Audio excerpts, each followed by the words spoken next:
A cool thing in perspective projection, and something that you already know, is that parallel lines in the world almost always meet at a point in the image.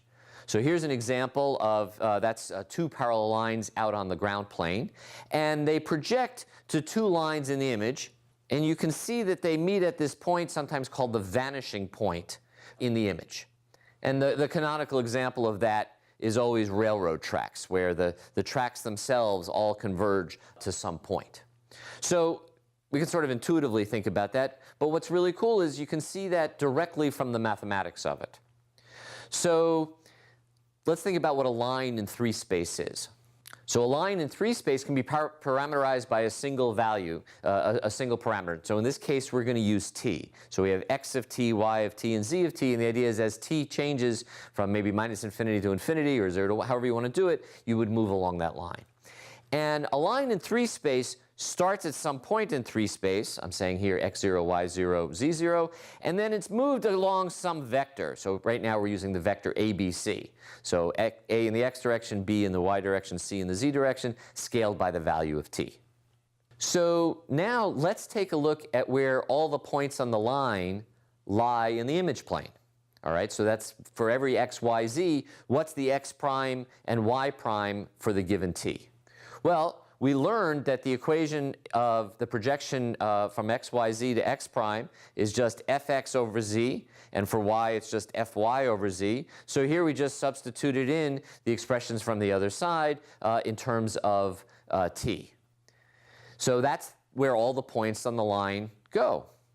But what happens as t gets really big? In the limit, as t goes to infinity, and I'm going to assume for now that c is not 0. We'll talk about that in a minute. Okay? The limit of x prime is just fa over c. The limit of y prime is just fb over c. What's missing? What's missing is x0, y0, z0.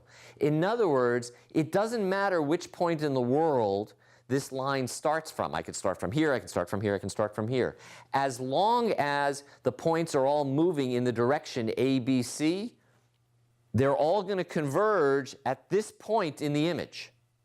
And that's why it's the case that all parallel lines in the world, so lines that are parallel in the world, will all converge to a single point. So the railroad tracks and a fence along the railroad tracks, since they're all parallel in the same direction, they all converge to the same point. So what does it mean that c is 0? So c is 0 means that the z value doesn't change. So assuming I'm holding my camera like this, so my image plane is a vertical plane, so that z is perpendicular. If the z value doesn't change, it means the line in the world is parallel to my image plane. Doesn't get further away or closer, it stays parallel. And those lines will all stay parallel lines. And that's why I said that almost all pairs of parallel lines in the world converge to a point. If you have parallel lines that are vertical or aligned with the image plane, they don't converge.